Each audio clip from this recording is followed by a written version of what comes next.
The great chamber of the Galactic Council stretched wide and tall, its walls made of shimmering crystal that reflected the light of 1,000 distant stars. Inside, representatives from 47 different alien species sat in curved rows, their seats arranged in circles that rose higher and higher toward the domed ceiling. At the center of it all stood a simple platform where those who wished to speak could address the council. Ambassador Ji-young Park stood on that platform now, her dark uniform crisp and clean, her face calm. She was human, and that meant something different here than it did on Earth. Here, among these ancient civilizations, humanity was young, laughably young. The council members looked at her the way adults might look at a child playing dress-up. The Keltheran representative spoke first.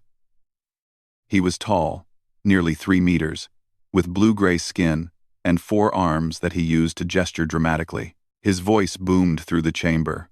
The matter is simple, human. Your species has occupied the Sol system for long enough. The Council has decided that Earth and its surrounding territories will be redistributed for proper colonization. You will surrender 80% of your claimed space. You will submit to Council governance. You have 30 days to comply. Murmurs of agreement rippled through the chamber. The Vrexian delegate, a creature that looked like an oversized insect with armor plating and too many eyes, clicked its mandibles in approval. Other species nodded or made whatever gestures their biology allowed for agreement. Ji-young waited for the noise to die down.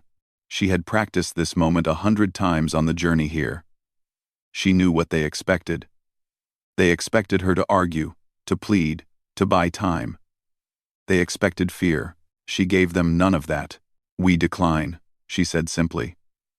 Her voice was clear and steady. Leave our system within 72 hours. Or face the consequences. For a moment, there was complete silence. Then the chamber erupted. Not in anger, but in laughter. The sound echoed off the crystal walls, building and building until it felt like the whole station was shaking with it. The Keltheran representative laughed so hard, he had to brace himself against his podium. Consequences? From you? He turned to address the other council members. The humans have 200 ships. We have seen them. We have counted them. The council fleet numbers over 50,000 vessels. What consequences could they possibly threaten us with? More laughter. The Vrexian made a sound like grinding metal that might have been its version of amusement. Even the smaller species, the ones who usually stayed quiet during council sessions, joined in the mockery. Ji-young stood perfectly still and waited. She had been briefed before coming here. She knew exactly how this would go. Admiral Donghyun Lee had told her what to expect. They think we're weak, he had said. Let them think it. Let them laugh. It will make what comes next so much better. When the laughter finally died down, another delegate stood. This one was from a species called the Torvans, beings of pure energy contained in crystalline shells. Its voice sounded like wind chimes. Perhaps the human does not understand the situation. Let me explain it simply. Your species discovered faster than light travel only 50 years ago. You are children playing with toys you barely comprehend. We have been traveling the stars for millennia. Some of us have been doing so since before your species learned to make fire. We understand perfectly. Ji-young replied. You want our home. You think you can take it because you have more ships and more experience. But you are making a mistake. The only mistake, the Keltheran said, his amusement fading into cold authority, is your refusal. We have been generous in giving you time to consider. We could simply take what we want. Perhaps we should. Perhaps we will. Ji-young reached into her uniform pocket and pulled out a small device. She pressed a button, and a holographic display appeared above the platform. Visible to everyone in the chamber, it showed Earth, beautiful and blue, hanging in the darkness of space. Then it showed the Council's fleet, thousands upon thousands of ships gathering at the edge of human-claimed territory. You have already sent your ships, Ji-young said. They are at our border right now. This is not a negotiation. This is a threat. You have already decided to attack. The Keltheran did not deny it. We sent them as encouragement for you to make the right choice. They will remain there until you surrender, or until we grow tired of waiting. Ji-young turned slowly, making eye contact with as many delegates as she could. She wanted them to see her face. She wanted them to remember this moment. 72 hours, she said again. That is how long you have to withdraw your fleet and leave our system. If you do not, we will consider it an act of war, and we will respond accordingly. The Vrexian delegate clicked forward, its many legs clattering on the polished floor. You speak of war as if you understand it. Your species has fought among yourselves for your entire history. Yes. But you have never faced a real enemy. You have never faced us. We will crush you like insects. Your 200 ships will burn, and your planet will be ours. This is not a threat, human. It is a promise. Ji-young smiled then, just a little. It was not a friendly smile. You have looked at our ships. You have counted them. You think you know everything about us, but you have made one critical error. And what is that? The Kelthoran asked, sounding bored now. You assumed we would show you everything we have. You assumed we are too primitive to deceive you. You assumed that because we are young, we are also stupid. She paused. We are not. The chamber grew quieter. Some of the delegates leaned forward, paying attention now. Earth has spent 50 years in space, Ji-young continued. But we spent 10,000 years before that perfecting one particular skill. Do you know what that skill is? No one answered. War, she said softly. We waged war against ourselves for our entire history. We created weapons that could destroy our entire planet. We built machines designed for nothing except killing. We studied strategy and tactics and developed ways to kill each other that you cannot imagine. And then, 50 years ago, we turned all of that knowledge, all of that experience, toward the stars. We did not waste time exploring peacefully. We did not waste time making friends. We spent every single moment preparing for the day when someone like you would try to take what is ours. The Keltharan waved a dismissive hand. Empty words. You have 200 ships. We have 50,000. No amount of experience changes mathematics. 7 days. Ji-young said, ignoring him. That is how long we estimate it will take your fleet to reach Earth after you give the order to attack.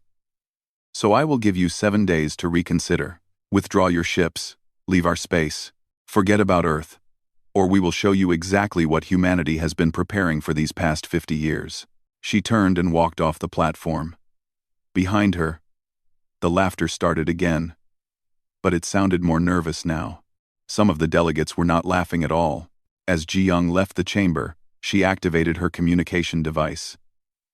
Admiral Dong-hyun Lee's face appeared on the small screen. How did it go? He asked. Exactly as you predicted, she replied. They laughed. They threatened. They think we are helpless. Good, the Admiral said. His expression was grim. Let them think that for 6 more days. On the 7th day, they will learn the truth, and they will never forget it. The transmission ended. Ji-young walked through the corridors of the council station, heading back to her ship. Around her, alien beings went about their business, none of them paying her any attention. They thought the matter was settled. They thought Earth would surrender or be destroyed. They would all learn differently very soon. Back on Earth, in underground bunkers and hidden facilities scattered across the planet, systems were already powering up. Ships that no one knew existed were preparing to launch. Weapons that violated every council treaty were being armed and targeted. And millions of people were getting ready to show the galaxy exactly what happened when you threatened humanity's home. The countdown had begun. Deep beneath the mountains of Colorado, 3 kilometers under solid rock, Director Taeyong Choi walked through corridors that did not appear on any map. The facility was called Shadow Site 7, and it was one of 23 identical bases hidden across Earth. Each one contained secrets that would make the Galactic Council reconsider everything they thought they knew about humanity. Taeyong stopped at a security checkpoint, where armed guards scanned his biometrics. The door slid open with a soft hiss, and he entered a vast chamber filled with activity. Hundreds of technicians worked at stations, their screens showing data that scrolled too fast for normal eyes to follow. In the center of the room, a massive holographic display showed the positions of every ship in human space, both visible and hidden. "Status report," Taeyang said to the nearest officer. The woman looked up from her console. "All systems are green, Director. We have confirmation from all 23 shadow sites. The stealth fleet is ready to deploy on your order. The quantum cannons are charged and locked on target coordinates. Drone production facilities have exceeded quotas. We have more than enough." "Good. What about the Reaper units?" Engineer Minho Shin reports, "All 12 Reaper-class dreadnoughts are operational. He says they are ready to show the Council what real warships look like." Taeyang allowed himself a small smile. The galaxy thought humans had 200 ships. They had counted correctly. What they did not know was that those 200 ships were only meant to be seen. They were the bait, the distraction, the acceptable face that humanity showed to the stars. The real fleet was hidden. 2,000 stealth vessels, each one equipped with cloaking technology that bent light and sensor waves around them. The Council's sensors could not detect them. Their scanners would show empty space, even when a human warship was close enough to touch. But ships were just the beginning. On the moon's far side, massive cannons sat in craters, their barrels pointing toward the stars. They were quantum displacement weapons, designed by Earth's brightest minds over decades of secret research. These cannons did not fire projectiles through normal space. They folded space itself, creating temporary tunnels that allowed their shots to appear instantly at their target, bypassing any shields or defensive systems. In orbit around Mars, hidden inside fake asteroids and abandoned mining facilities, millions of drones waited. Each one was the size of a human fist, nearly impossible to see, and carried enough antimatter to vaporize a ship 10 times its size. They could swarm, coordinate, and think as a collective hive. The Council had never seen weapons like these, because they had never needed to fight an enemy that thought like humans did. Taeyang moved to another section of the facility, taking an elevator that descended even deeper underground. When the doors opened, he stepped into a cold room where scientist Eunji Kim stood before a sealed vault door. "Director," she said, not turning around. Her eyes were fixed on the door, as if she could see through it to what lay beyond. "I have finished the final calculations. The Horizon Protocol is ready." "Are you certain?" Taeyang asked. "There can be no mistakes with this one." Eunji finally looked at him. She was young, barely 30, but her eyes held the weight of terrible knowledge. "I am certain. The weapon will work exactly as designed. If we activate it, we can induce a supernova in any star system within 1,000 light-years. The target star will destabilize and explode within minutes. Everything within 5 billion kilometers will be destroyed instantly. How many can we target simultaneously, with our current network of satellites and relay stations?" 47 targets. One for each Council member world. Taeyang was quiet for a moment. The Horizon Protocol was humanity's final insurance policy. If Earth fell, if the Council invaded and conquered humanity, the weapon would activate automatically. Within an hour, 47 suns would explode, taking the Council's homeworlds with them. Billions would die. The galaxy would burn. It was horrible. It was brutal. It was the ultimate expression of the human philosophy that had kept them alive through millennia of warfare. If you are going to die, make sure you take your enemy with you. Let us hope we never need to use it, Taeyang said quietly. But I am glad we have it. Across the facility, in a testing chamber built to withstand nuclear explosions, engineer Minho Shin watched as the final Reaper-class dreadnought completed its power-up sequence. The ship was enormous. 5 kilometers from bow to stern. Its hull a dark matte black that absorbed light rather than reflecting it. It looked like a piece of space had been carved into the shape of a weapon, and that was exactly what it was. The Reaper carried weapons systems that violated at least 15 different Galactic Council conventions on warfare. Railguns that could punch through planetary shields, plasma cannons hot enough to melt through any known armor, missiles that could split into hundreds of smaller warheads, each one independently targeted and guided. And at the heart of the ship, a weapon that Minho had designed himself. A gravitational collapse beam that could crush a ship into a sphere the size of a marble. The Council had rules against such weapons. They had treaties and agreements that all civilized species signed, promising never to build or use tools of mass destruction. Humanity had never signed those treaties. No one had asked them to. The Council assumed humans were too primitive to build anything that would violate the agreements. They were wrong. "Beautiful, isn't she?" asked a voice behind Minho. He turned to see Colonel Somin Yoon walking into the chamber. She commanded the Phantom Strike Division, the elite pilots who would fly the stealth ships into battle. She was small, barely reaching Minho's shoulder. But everyone who knew her understood that size meant nothing. She was one of the most dangerous humans alive. "She is perfect," Minho replied. "Just like the other 11. The Council thinks our ships are primitive. They think we use old technology, outdated systems. They will be surprised." Somin laughed. "Surprised is a gentle word for what they will be. Terrified is more accurate." She walked to the viewing window and looked at the Reaper. "I have seen the battle plans. I know what Admiral Donghyun Lee intends to do. It is not just about winning. It is about sending a message." "What message is that?" "That humanity does not forgive, that we do not forget, that if you attack us, we will not just defend ourselves, we will destroy you so completely that no one will ever think about threatening us again." At that moment, thousands of kilometers above them, Admiral Donghyun Lee sat in his command center, aboard the orbital station, Defense Prime. Around him, dozens of officers monitored every aspect of Earth's defensive network. Screens showed the Council fleet at the edge of the solar system, exactly where intelligence had predicted they would be. 12,000 alien warships. It was the largest invasion force the Council had ever assembled. They thought it would be more than enough to crush humanity. They had no idea what was waiting for them. "Admiral," said one of his officers, "we are receiving a transmission from the Council fleet. They are demanding we prepare to receive their diplomatic envoy." "Ignore it," the Admiral said calmly. They had their chance to talk. Ambassador Jiang gave them every opportunity to withdraw peacefully. They refused. Now they will learn what happens when you mistake human mercy for human weakness. He pulled up a display showing the hidden fleet. 2,000 ships, all ready to deploy. Each one crewed by volunteers who knew exactly what they were fighting for. They were not fighting for territory or resources or political power. They were fighting for their home, for their families, for the simple right to exist without bowing to anyone. "How long until they cross into the engagement zone?" the Admiral asked. 6 days, 17 hours, replied his tactical officer.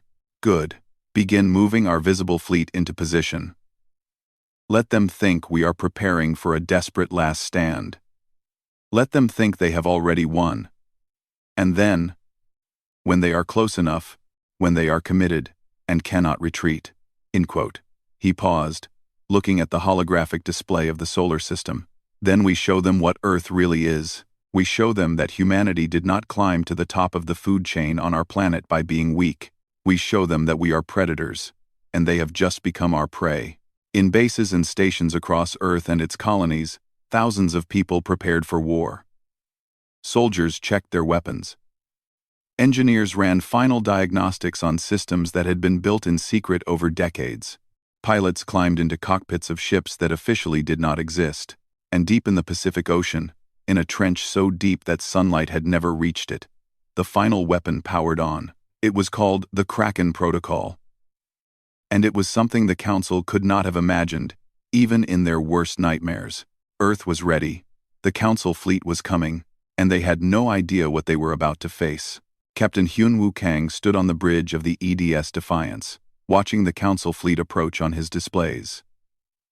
12,000 ships moved through space like a swarm of locusts, blotting out the stars behind them. They maintained perfect formation, showing discipline and confidence that came from thousands of years of military tradition. They had no idea they were already surrounded. "Status?" Hyun-Woo asked his crew. "All systems operational, Captain," replied his tactical officer. "The enemy will be in firing range in 40 minutes.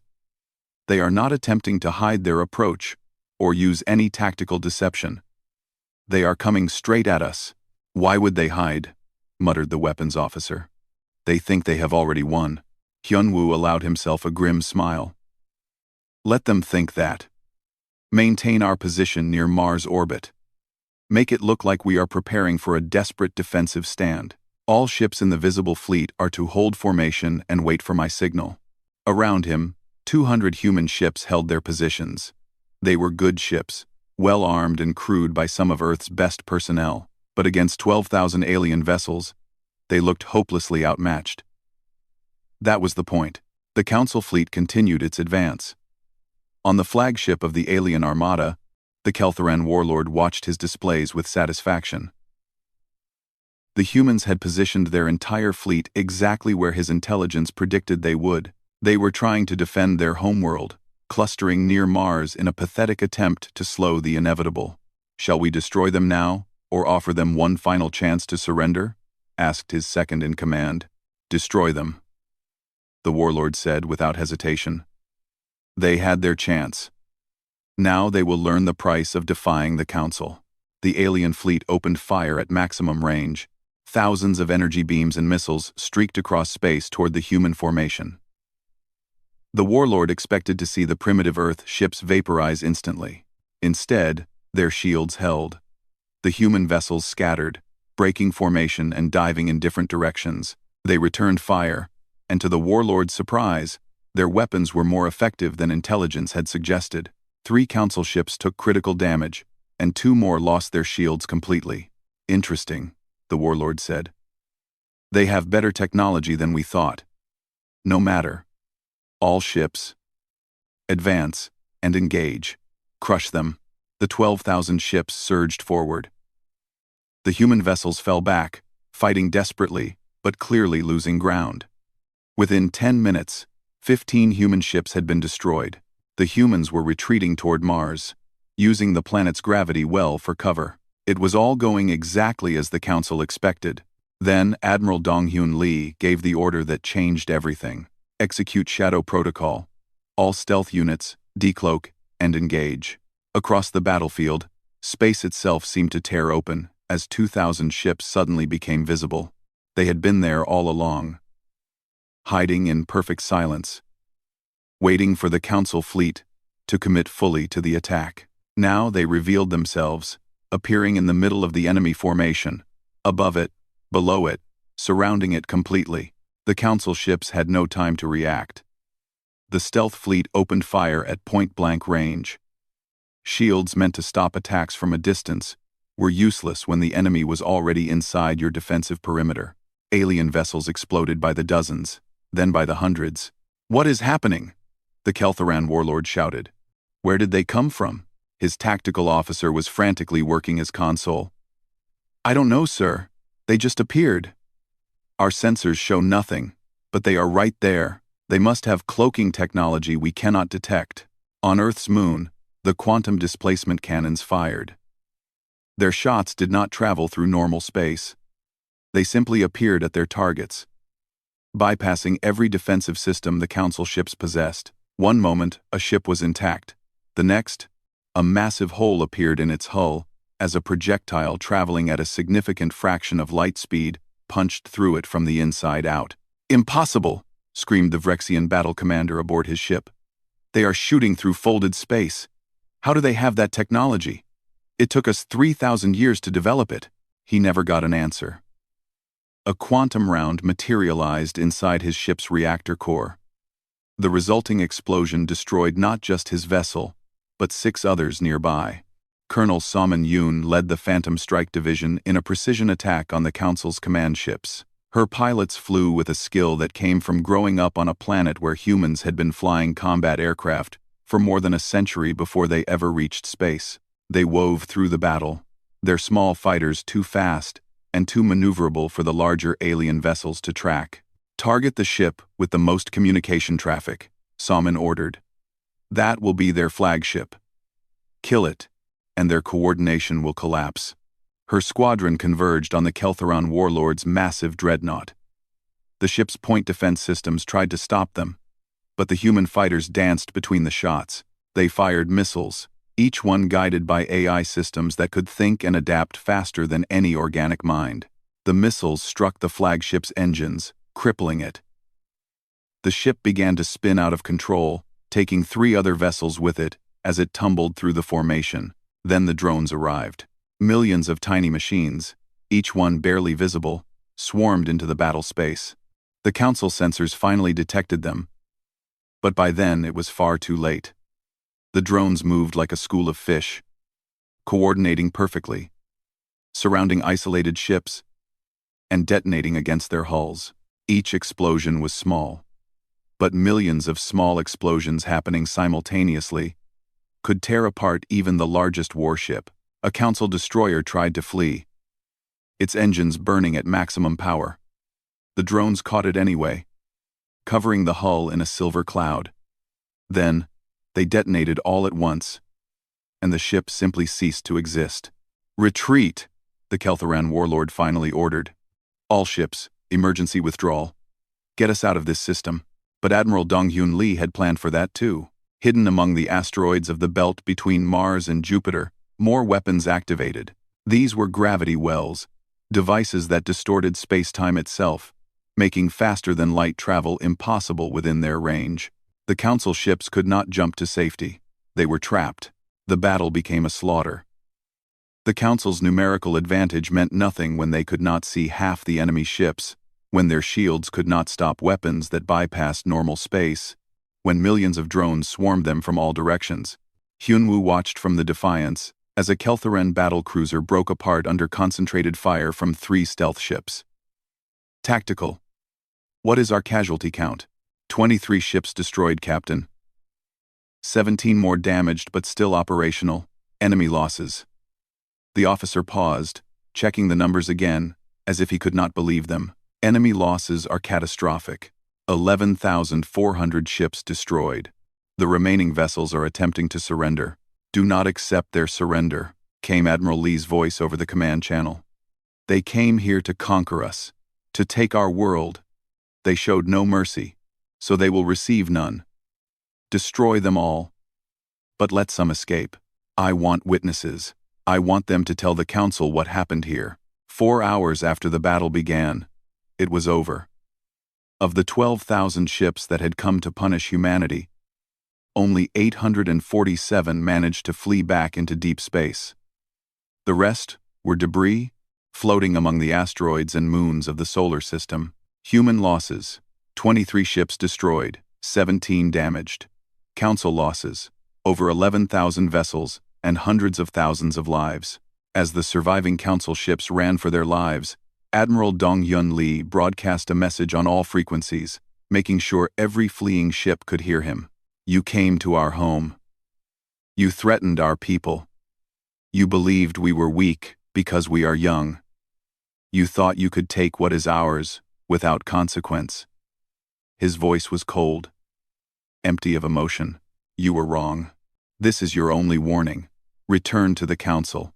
Tell them what you saw here. Tell them that Earth remembers. Tell them that we are not victims. We are not prey. And if they ever threaten us again, we will not stop with defending our system. We will bring this war to every Council world. We will show the entire galaxy what happens when you make humans angry." The transmission ended. The surviving Council ships did not slow down. They ran, broadcasting distress calls, warning everyone they could reach about what they had encountered. On Earth, in cities across the planet, people watched the battle on their screens. When it ended, when the numbers were confirmed, the celebrations began. Humanity had faced the greatest military force the galaxy could assemble, and they had crushed it. But in his command center, Admiral Dong-Hyun Lee did not celebrate. He looked at the tactical display, at the debris field where thousands had died. And he began planning the next phase. "Prepare the fleet," he ordered. "We are going on the offensive. The Council wanted war. Now they are going to get more of it than they can handle." The news of the disaster at Earth reached the Galactic Council within days. The 800 surviving ships limped home, their crews traumatized, and their commanders barely coherent. When the Kelthoran warlord was brought before the Council to explain what had happened, he could only repeat the same words over and over: They were waiting for us. They knew everything. They had weapons we have never seen. The council chamber, usually filled with confident debate, fell into stunned silence as the battle recordings played. Council members watched in horror as their mighty fleet was torn apart by an enemy they had dismissed as primitive. Some refused to believe it was real. Others demanded immediate action. "We must assemble a larger fleet," declared the Vrexian representative, his voice shaking with rage and fear. "Send 50,000 ships. Send 100,000. Wipe humanity from existence before they become too dangerous." But before the council could agree on anything, the humans made their next move. Commander Narration sat in the command seat of the stealth ship Shadow Walker, deep inside Kelthoran space. Around her, 20 other stealth vessels held position in orbit above the Kelthoran Empire's primary shipyard facility. The massive construction docks stretched across millions of cubic kilometers of space, with hundreds of vessels in various stages of construction. "All teams, status check," Nari said quietly. One by one, her team leaders reported in. They had infiltrated the shipyard over the past week, placing charges in key locations, hacking into security systems, and mapping every critical system. The Kelthorans had no idea humans were already inside their most secure facility. "Execute," Nari ordered. The shipyard exploded from within. Not a random destruction, but surgical strikes on power cores, fuel storage, structural supports, and command centers. The facility tore itself apart in a cascade of failures. Within 10 minutes, 3,000 years of Kelthoran shipbuilding knowledge was reduced to scattered debris.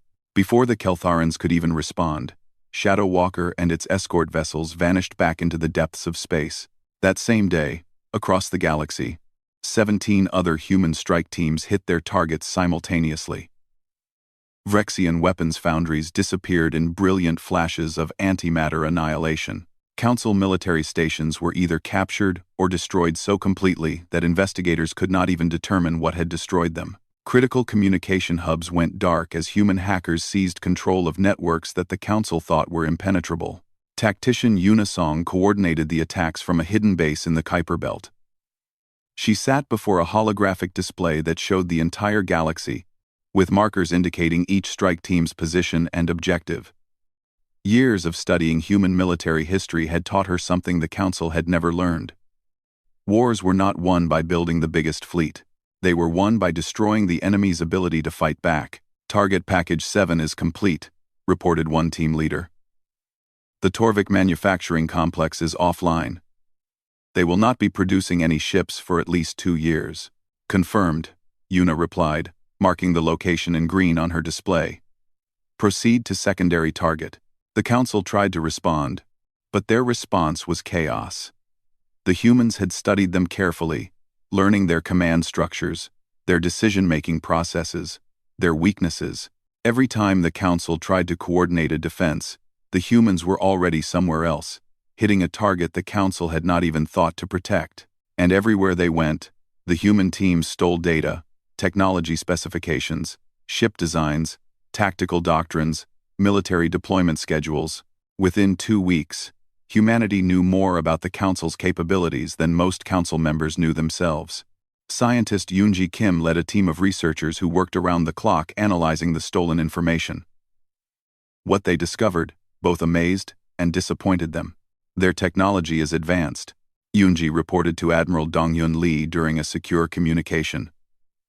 "But it is old. Very old. They perfected these systems thousands of years ago, and then stopped innovating. They became comfortable, complacent." "Can we use it?" the Admiral asked. "We can do better than use it. We can improve it.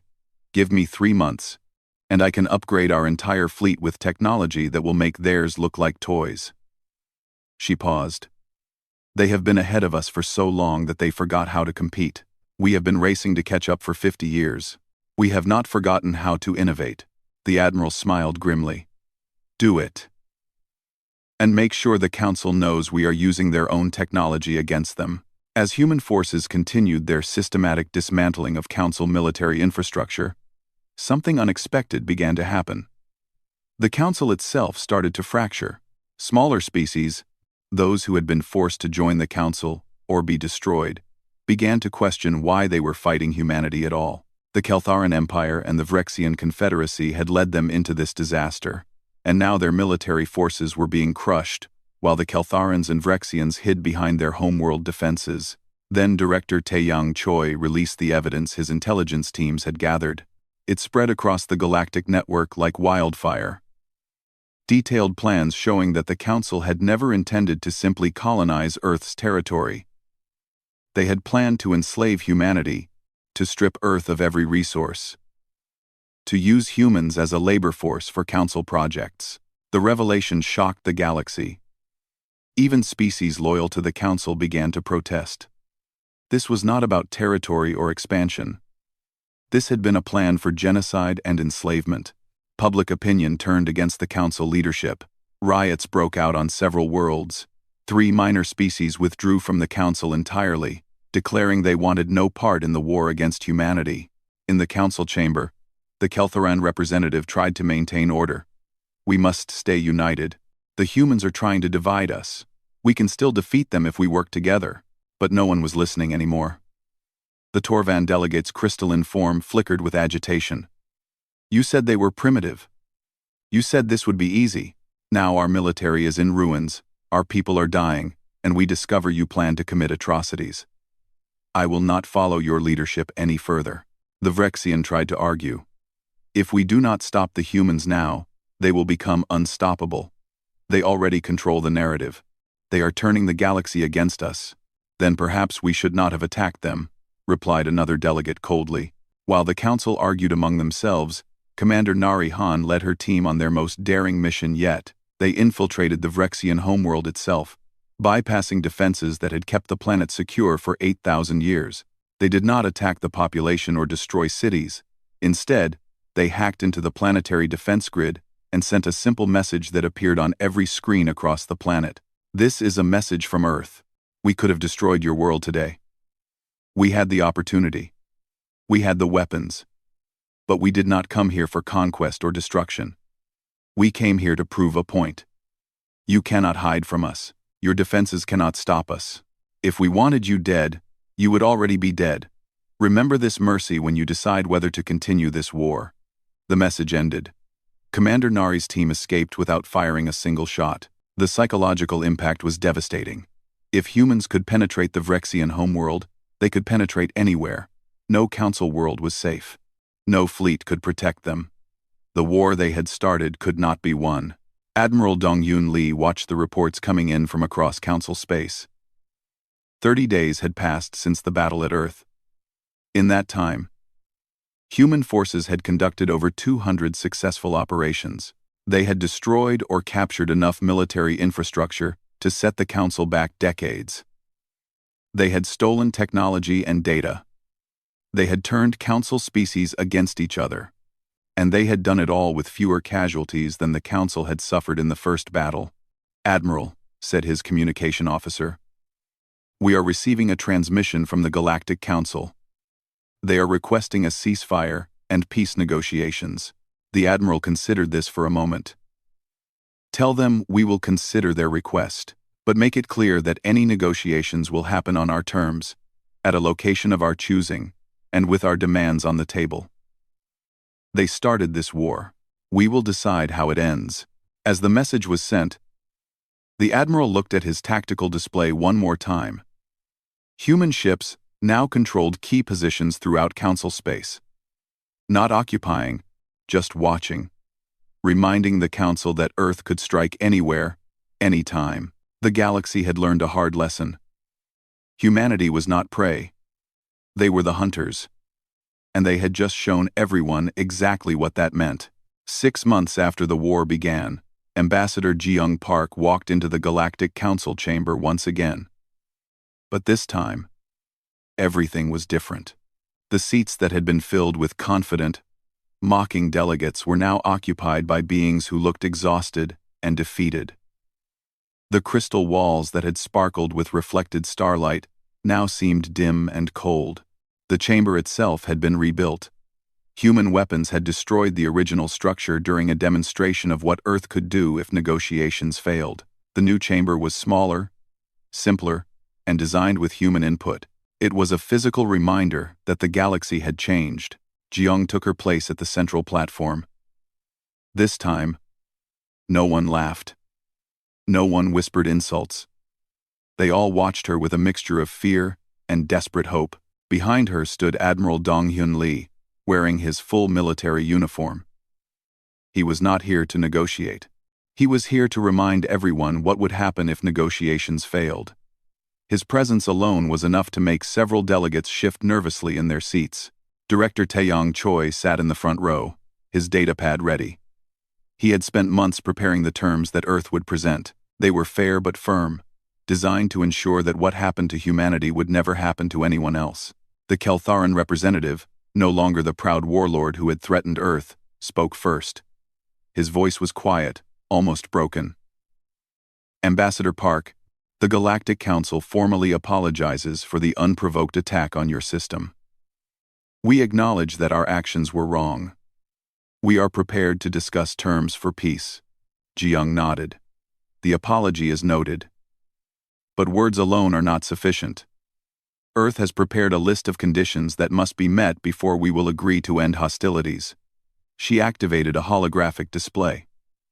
The terms appeared in the air above the platform, written in every major galactic language so there could be no misunderstanding. First, Jiyoung said, the Galactic Council will pay reparations to Earth for the damages caused by your attack. The amount will be determined by an independent committee, but it will be substantial. Iman. Quote, no one objected. They had expected this. Second, the Council's current power structure will be dissolved. No single species or group of species will hold dominant authority. All member civilizations will have equal representation and equal voting rights, regardless of their age or military strength. The Keltharan started to protest, but the Vrexian delegate cut him off. We accept. The old system led to this disaster. It must change, Jiyoung continued.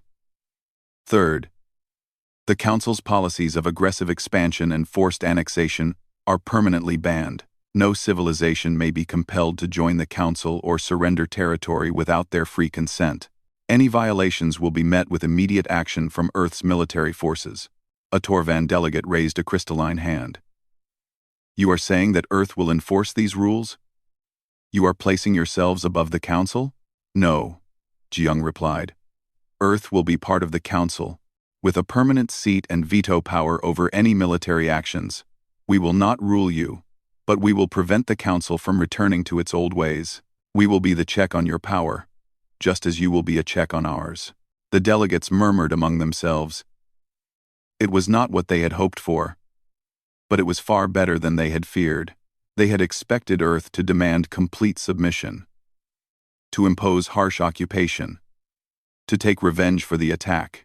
Instead, humans were offering partnership, with safeguards. Fourth, Jiyoung said, her voice harder now, if any Council member or outside force attacks Earth or any of our allied civilizations, we will activate the Horizon Protocol. Silence fell across the chamber. They had all heard rumors about this mysterious weapon, but no one knew exactly what it was. Scientist Eunji Kim stood and walked to the platform. She was young, and many of the older delegates looked at her with confusion, wondering why someone so young was being given such an important role. They would understand soon enough. The Horizon Protocol, Eunji explained, bringing up a new display, is a weapon system we developed as our final insurance policy. It consists of satellites and relay stations positioned throughout the galaxy. When activated, it can induce a supernova in any targeted star system. She let that sink in for a moment. The chamber remained absolutely silent. Currently, we have 47 stars targeted. One for each Council member's home system. If Earth is destroyed, if our civilization is wiped out, the system will activate automatically. Within 1 hour, 47 suns will explode. Billions of lives will be lost. Entire civilizations will be erased. A delegate from a small species called the Plenari stood up, his voice shaking. You are threatening to commit genocide. This is madness. Eunji looked at him calmly. We built this weapon because you came to our world with the intention of enslaving us. You forced us to create a deterrent so terrible that no one would ever attack us again. If you think it is madness, remember that you created the circumstances that made it necessary. Admiral Dongyun Lee stepped forward. Let me be clear. Earth has no desire to use this weapon. It exists for one purpose only, to ensure our survival. If you leave us in peace, it will never be activated. But if anyone, anywhere, decides to attack humanity again, they will take the entire council with them into oblivion. The threat was absolute. The message was clear. Earth was offering peace, but it was a peace enforced by the promise of mutual destruction. There is one final term, Ji Young said. Earth is establishing the Terran Accord, a new alliance for smaller and younger civilizations. Any species that feels threatened by larger powers may request Earth's protection. We will defend them as we defend ourselves. This caused a stir. Many smaller species had suffered under Council domination for centuries. The idea that they could now have protection from a power strong enough to defeat the Council's military was revolutionary. Within minutes, 12 different species requested immediate admission to the Terran Accord. By the end of the day, that number had grown to 37. The Keltheran delegate looked at Ji Young with something like resignation. You have defeated us. You have dismantled our military. You have turned half the galaxy against us, and now you offer us peace and partnership instead of destruction. I do not understand humans. Why show mercy now? Ji Young was quiet for a moment, choosing her words carefully. You came to our world believing that might makes right. You thought our youth made us weak.